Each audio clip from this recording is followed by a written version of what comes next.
It's Levi Brackman here with Truth's Jewish Wisdom for today. Thank you so much for joining. This episode starts a brand new book of the Torah, the book of Numbers, the book of Bamidbar. Before we jump into the book of Numbers, if you like this podcast, please leave a review, subscribe, etc. wherever you listen to the podcast, whether it's on YouTube, Apple Podcasts, Spotify, anywhere that you listen to this podcast. Please like it or leave a review. That helps other people find it as well. Thank you so much. Now, let's jump into this episode, starting with Numbers.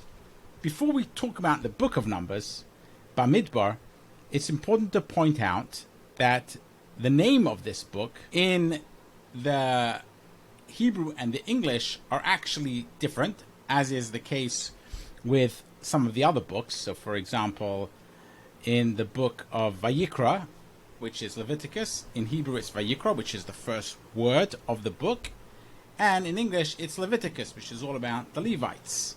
The book of Genesis is the same in English and in Hebrew. The book of Exodus is not. And the book of Bamidbar, though, is interesting because we find that Numbers is also what it's called in Hebrew.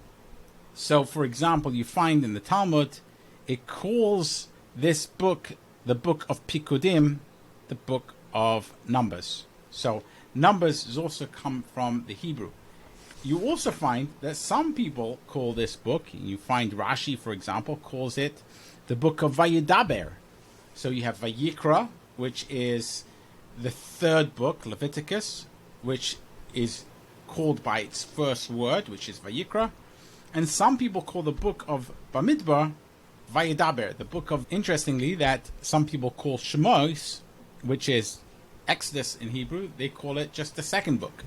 But this book they call the book of Vayidaber or Pikudim. We call it today Bamidbar. I'm not sure exactly where it started to be called Bamidbar, but I will just point out that the Talmud does call it the book of Pikudim, the book of Numbers. No one that I know today calls it the book of Pikudim. We call it Bamidbar, but I thought this is just an interesting thing to point out as we begin the book of Bamidbar, the book of Numbers. Now, let's orient ourselves to figure out where we are and where this book of Numbers and the stories contained in it, where do they take place. Let's go back in time to the previous books, and we find the Exodus from Egypt and the splitting of the sea. There was the encampment in Rephidim. There was the war against the Amalekites. There was no water, no food. There was the miracle of the manna. Then Jethro came to visit. And then in the third month, there was the giving of the Torah. There was the sin of the golden calf.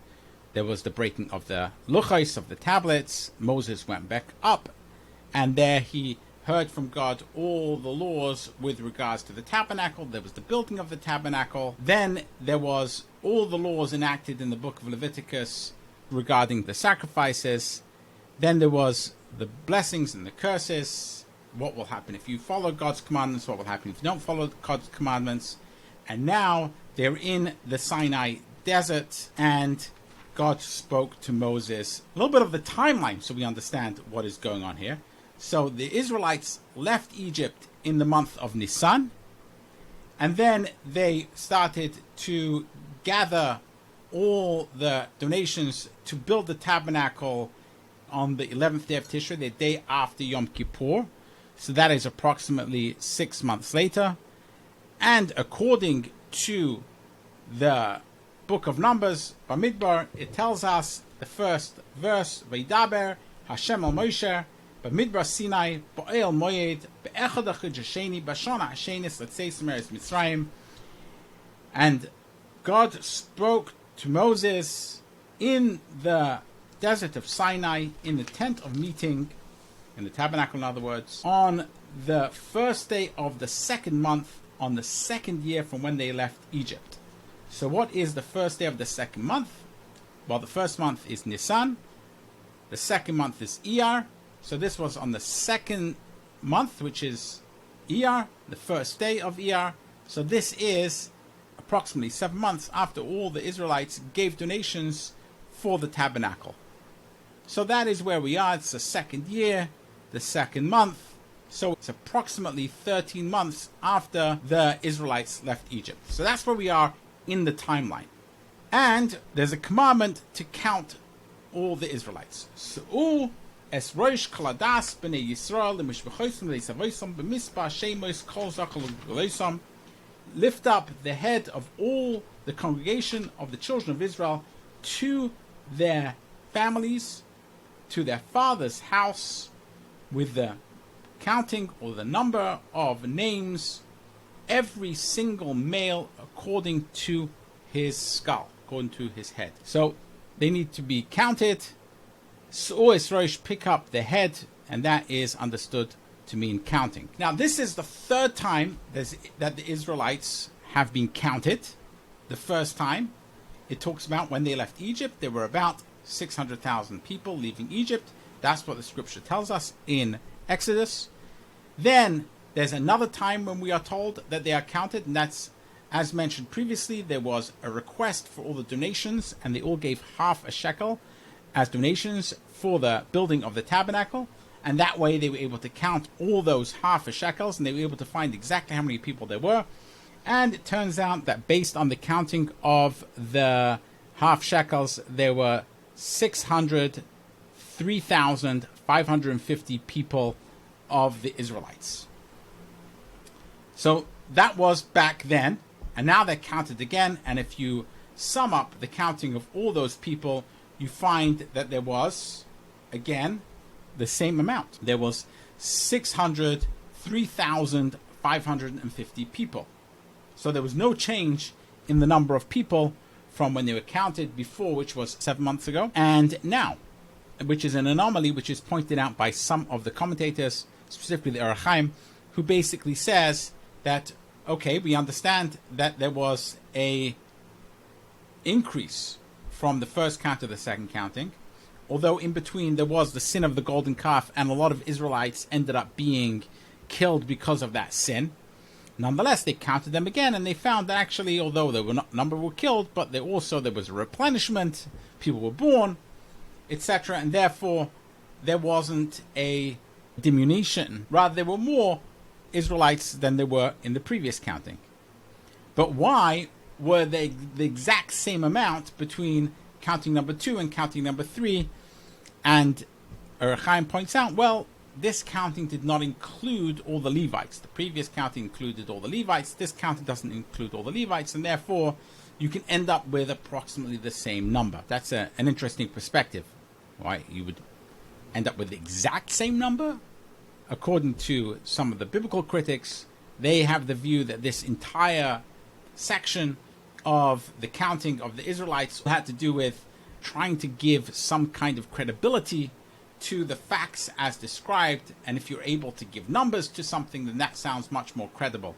Be it as it may, that's their view on it. What I find really interesting here is the whole idea of the counting in general. Why do you need counting? Why are we counting all these people? So part of the traditional view of the counting is that, why are you counting them? Because they're precious. And God is saying that the Israelites are really precious to me. And just like if you are a very wealthy person, you have a lot of diamonds, you'll take out the diamonds one after the other, and you'll make sure you keep counting them to make sure that there are still as many as you thought there were previously, and each one is precious, and therefore each one is its own number. And therefore this is the idea of God showing how precious to him the Israelites are, and therefore he wants them to be counted. And that's why he keeps counting them. That's according to that view. But does God really need to know how many people there are? I mean, if God is all-knowing, he knows. Why does he need to keep counting them? Just to show how precious they are? That's a perspective from the tradition. What other reason could there be for counting the people? So we have the traditional view, this is to show how precious they are. Some of the Bible critics think that it's just to lend credibility to the entire story. If you give numbers, that sounds much more credible. Think about the fact that Hamas, they want to show how many people have been killed. They're constantly giving out numbers as if they know exactly how many people have been killed. It took Israel months to figure out how many people were actually killed after the October the 7th massacre And it seems like Hamas know exactly how many have been killed. Well, if you give numbers, it sounds more credible. So it seems like that's what the Bible critics, or some of the Bible critics, seem to argue, that it's to lend credibility to the entire story. So that's some of the views of why the counting according to these various perspectives. But I would like to take a different perspective here. And in order to get to that perspective, I want to talk a little bit about the Jewish view of counting in general. Now, when we were brought up as kids, we were always told that you don't count people. And because of that, what we ended up doing was, when you counted people, you said not 1, not 2, not 3, not 4, not 5. And that's how you counted. Not 1, not 2, not 3, as if you're not counting. That's the way we did it. So what's the reason not to count? Well, actually, the Talmud is very clear about it in Masechtas Tainis, Daf Ches Amud Beis, and says, Rabbi Yitzchak says, Ein habracha mitzuya ela b'davar hasamim min ha'ayin. That blessing does not rest only on something that is concealed from the eye. In other words, something which is concealed from the eye, something which people don't see, that's blessing rests on that type of thing. And there is another way of saying that same thing. Tana de Rabbi Shmuel, the house of Rabbi Shmuel learned, which said, that blessing doesn't rest only on the thing which the eye doesn't rule over it. Similar kind of concept. You can take a look at the commentators trying to understand the difference in the language and what the subtle differences are between these two views of it. But conceptually it's the same thing. Something which is more hidden, something which is not, the eye doesn't see readily, that's the thing which blessing actually rests upon. And then it goes on to talk about the blessing which one makes over one's crops, and when one should say that blessing. And at the beginning of the counting, you will say the blessing of Yiratzim Ufanecha Hashem Alekeinu Shetishlach Bracha B'Maaseh Yodeinu, which means may it be His will in front of the Lord, our God, that He should send blessing in the work of our hands. So that's something you would say before the counting. What about if you've already started counting? So you're counting the produce, how much that you have. Then you would say, Baruch Hasholeach B'Bracha B'Keri Hazeh, which is, blessed be the one who is sending blessing into this produce. And the Talmud then says, what happens if he makes the blessing after he's already finished counting? Then he says that is a blessing for nothing because it's already been counted. And you can't say a blessing on something that has already been counted. And then it finishes off, the Talmud says that the reason for this is because that blessing is not found, not in something which has been weighed, and not on something which has been measured, and not on something which has been counted, but rather blessing rests on something which is hidden from the eye.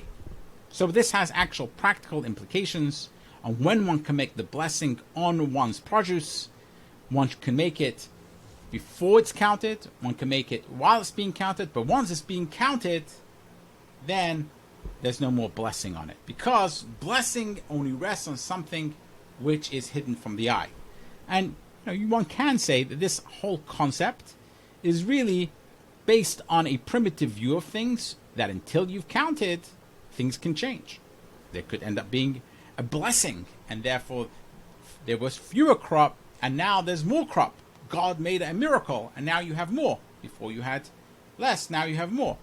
That can happen before you know how many there are there. But once you know how many there are there, because you've counted it, that's it. Nothing's going to change. You're not going to have miracles happen that you have more, and therefore you can't ask for any additional blessings in it because it's already been counted. So that's one way of looking at it, that it's really a very primitive view of the way things happen in the world. God can make miracles that you all of a sudden have more.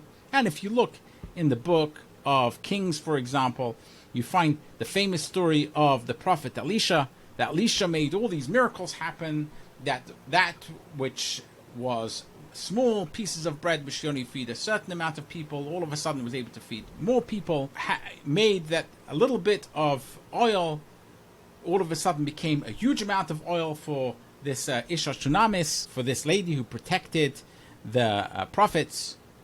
So you have these stories where miracles occur. So if you want miracles, then the miracles have to be something before you've counted it. But once you've counted it, the miracles and blessings do not happen. That would be a simple reading of this piece from the Talmud. Because of this, there is a fundamental question which a lot of the commentators ask and say, well, if we know that blessings are not found in something which is counted, then why are we counting the Jewish people the whole time? Now you don't have blessings anymore because we've counted them. So because of this, Rashi, the great medieval French commentator, says that actually there wasn't a counting which happened each person, but rather it was a counting through money which was given. So each person gave again half a shekel, and because they counted the half a shekel, so they weren't actually counting the people. This means that the Israelites weren't counted directly. They counted indirectly.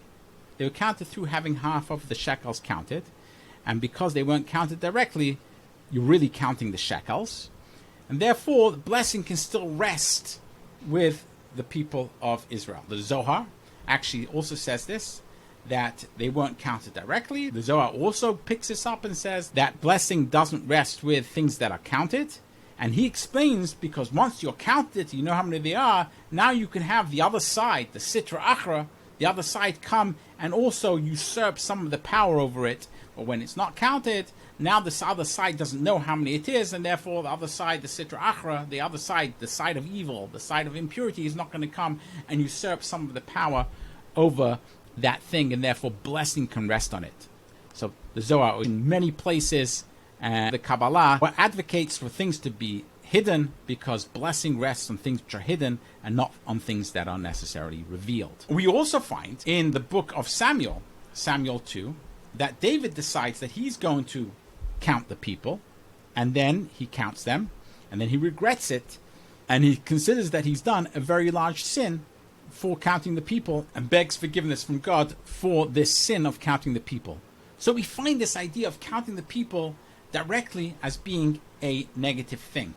But there are those of the commentators who say there is no indication in this text to say that there was anything more than counting the people directly. As a matter of fact, there is the commandment which says Su'es Roish, pick up the head, which seems to be direct counting. So therefore, what is this idea that they weren't counted directly, they were counted indirectly through the half shekels, as Rashi says? And also, from an unbiased reading of the text, it seems like they were counted directly. So according to that, some people say that the difference here between the counting of King David in Samuel, the book of Samuel, and the counting here was that the counting of King David, he did it for his own prestige, to show how many people he had. I am the king over this amount of people. If anyone's worked in corporate America, you know that the more people who you have as your reports, the more prestigious you are, the more important you are in an organization. This was King David trying to say, look how important I am, look how many people I have in my kingdom. This was a way in which he showed power.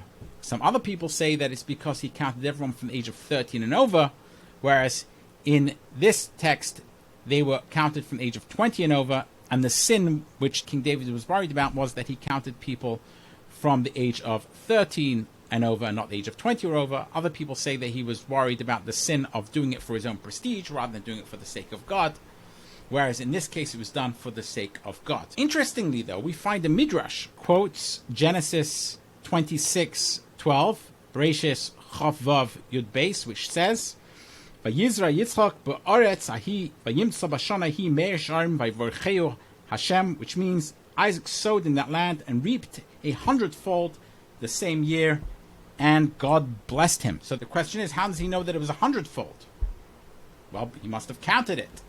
But how could he have counted it? And how could God have blessed him after he counted it? Because this is something which is counted, and blessing doesn't rest, we know, on something that is counted. And the answer is given that he counted it in order to tithe it. And since he counted it in order to tithe it, therefore, blessing will rest in something which has been counted because he was counting it for a positive reason. So that fits in with David's concern, according to some opinions. He was concerned that he was counting it for his own prestige, not for a positive reason. And therefore, blessing does not rest in the thing which is counted just for prestige, just for the sake of counting. But if you count it for a positive reason, then blessing can rest in that thing. Now, that seems to me to be a really interesting approach. From a previous reading of it, we were under the impression that all counting is bad. Things have to be hidden. And from the opinion of the Zohar, it seems that's the case.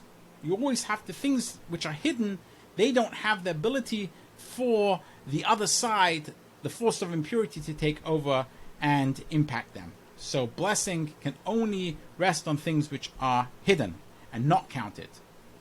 But it seems like there's an exception to this, according to the Midrash, which is that if you're counting it for a positive reason, then that's actually something which is good. You should count it if it's for a positive reason. And I would argue that the reason why the counting happens here in this Torah portion is because for a positive reason. And we're going to get into what that is in a moment.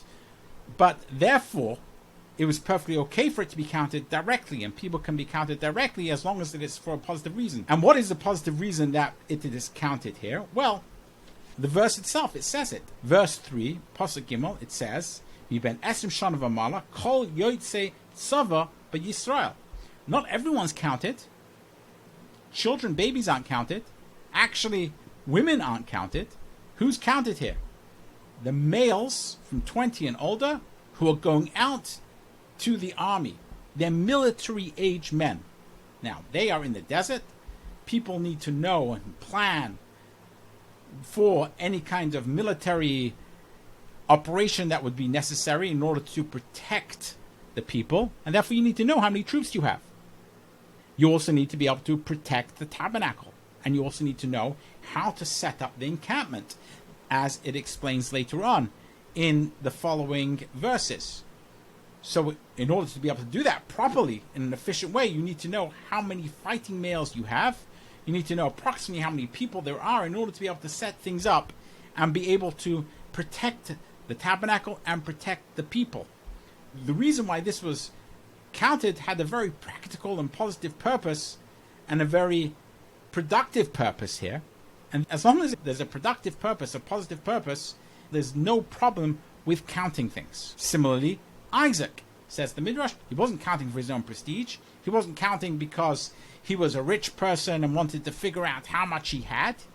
He wanted to figure out how much charity am I obligated to give. And in that case, blessing can rest in things which are counted. That seems to me to be the narrative here. Why I find this really interesting, the idea of counting, is because there's a book by John Doerr called Measure What Matters. And this is a book which I have read, and I use its ideas in my business quite a bit. And the idea here is that if you don't measure something, you don't know it. You don't have it. That numeric number is really, really important. If you are planning and you have goals in your plans, how do you know whether you've achieved those goals or not? Well, you have to put a number next to the goals. It's called OKRs, which stands for Objectives and Key Results. And you have an objective, and you plan for that objective. So let's say my objective would be to grow my business. Well, how do I know that I've grown my business? Well, you have a key result. Sales have increased by 10% month over month. Now I know that I've grown my business. Or revenue has grown 20% year over year. Now I know that I've grown my business. But unless I give a number associated with that objective, I don't know whether I've achieved it or not. Numbers and measuring something is really important in order to know whether you've achieved something or you haven't achieved it. Now that, I think, is a fact in the universe. This isn't something which you can argue about. How do I know whether I've achieved something or not? If I measure it and I give a numeric benchmark to it, then I can say, have I hit that numeric benchmark or have I not? And the numbers don't lie. You can't just make them up. We're not talking about Hamas here making up numbers just in order to be able to tell the world something for their own propaganda. If we measure it, and those are the numbers, those are the facts. Now, think about it. A reading of the Talmud previously said that that's not a good thing. Don't measure it. Because once you measured it, now you can't get anything better. You can't get the blessings. But this perspective says, actually measuring it is really important, because I don't know whether I've achieved it unless I have some kind of benchmark of a number to know whether I've achieved it or not. Otherwise, it's all just qualitative, just my feeling of whether I've achieved it or not. So if you're measuring something in order to be able to push yourself to achieve something for a positive purpose, then measuring is really good. And measuring is something that you should do. And we find that the greats in our history measured things. For example, in this Torah portion, they counted the people of Israel because they needed to know how many fighting men there were in order to be able to prepare themselves for what was to come. Similarly, Isaac, he measured how many crop he had. Why? Because he needed to be able to tithe. And therefore, there's a positive reason to measure things. So measuring for the sake of measuring, just for your own prestige, not necessarily a good thing. That doesn't bring blessing. But measuring for a positive purpose, that is something which one should do and one ought to do. Now, if you read the Talmud from that perspective, it actually makes a lot of sense. The Talmud says that you should ask for God's blessing before you've measured it. But once you've measured it, that's it. It's not going to change. In other words, when you are striving for something, when you are working towards your goal, you can ask God to please help me achieve my goal. Pray. Encourage yourself to work harder. Ask for God's blessing to help you achieve the goal. So once you've set a goal, it's important to then actually do whatever you can to achieve that goal. But once it's over, you've achieved the goal and you've measured it, now you know. There's no arguing. You've either achieved the goal or you haven't achieved the goal. There's no asking for God to change things because you now measured it. Have you succeeded or have you not succeeded? So in my planning, I have an OKR. I say I'm going to grow my business, let's say 10% month over month.